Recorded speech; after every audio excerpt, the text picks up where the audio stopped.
নাহমাদুহু ওয়া নুসাল্লি আলা রাসূলিহিল কারীম, আম্মা বা'দ। সুপ্রিয় দর্শক শ্রোতা, আসসালামু আলাইকুম ওয়া রাহমাতুল্লাহি ওয়া বারাকাতুহু।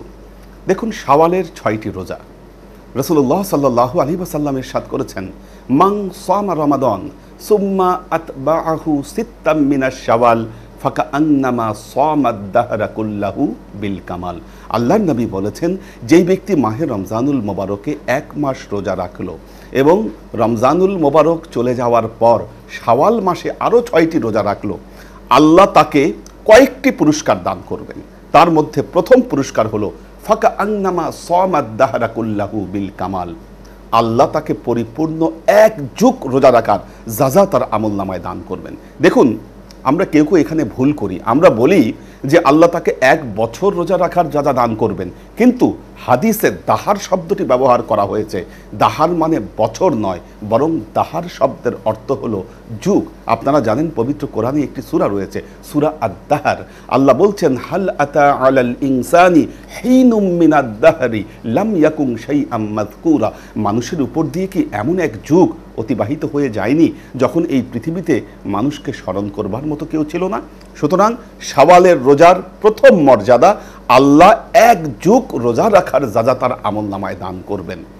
দ্বিতীয় মর্যাদা, যে শাওয়ালের রোজা রাখবে, আল্লাহর নবী বলেছেন, ইউরফাউ আনহু আযাবাল কবর, আল্লাহ তার কবরের আযাবকে মাফ করে দিবেন।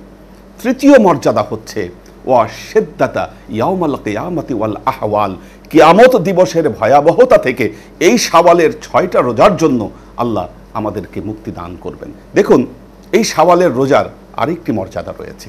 6টি রোজার পূর্ববর্তী প্রত্যেক উম্মতের উপর প্রতি মাসে 3টি করে রোজা ফরজ ছিল।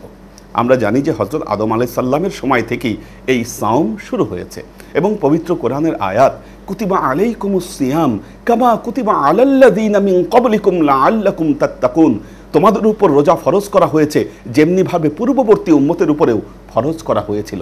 আমরা এর দ্বারা জানতে পারি আমাদের পূর্ববর্তী উম্মত 1 বছরে 36টি রোজা রাখত। উম্মতে মুহাম্মদী শ্রেষ্ঠ উম্মত, তারা 1 মাসে 30টি ফরজ রোজা পালন করছে। পূর্ববর্তী উম্মতের থেকে কিন্তু আমরা 6 দিন রোজা কম রাখছি। এই জন্য আল্লাহর নবী এমন এক রোজার ব্যবস্থা করে দিলেন, যেই রোজার মাধ্যমে আমরা পূর্ববর্তী উম্মতদের মতো আমরা বছরে 36টি ফরজ রোজা পালন করছি। দেখুন, এই জন্য এই রোজাকে অনেকে বলে থাকেন এটি সাক্ষী রোজা। আরেকটি মর্যাদার বিষয় হচ্ছে, দেখুন, শাওয়াল মাস যখন আসে, আমরা জানি যে মাহে রমজানুল মোবারকে আল্লাহ দুষ্ট জিন এবং শয়তানকে বন্দী করে রেখেছিলেন। শাওয়াল মাস আসার পর সেই দুষ্ট শয়তান এবং জিনগুলো ছাড়া পেয়ে গিয়েছে। শাওয়াল মাসে যখন আমরা রোজা রাখছি, শয়তান আমাদের উপর আর প্রভাব বিস্তার করতে পারছে না। অর্থাৎ এই রোজাগুলোর মাধ্যমে আল্লাহ আমাদের তাকওয়া এবং পরহেজগারিতাকে সুবিন্যস্ত করে দিচ্ছেন। একটি কথা বলে শেষ করব, অনেকেই বলে থাকেন যে আমাদের মা বোন যারা আছেন তারা তাদের রমজানের ভাঙতি রোজাগুলো না রেখে শাওয়ালের 6টি রোজা রাখতে পারবেন না। এই বিষয়টি কিন্তু একদম সঠিক নয়, কারণ ভাঙতি রোজা রাখবার জন্য বছরের 12টি মাসই রয়েছে। কিন্তু আপনি যদি এই শাওয়াল মাস চলে যায়, শাওয়ালের এই 6টি রোজা আর রাখতে পারবেন না। কাজে মা বোনদেরকে বলি, আপনারা এই শাওয়ালের রোজাগুলো রাখুন।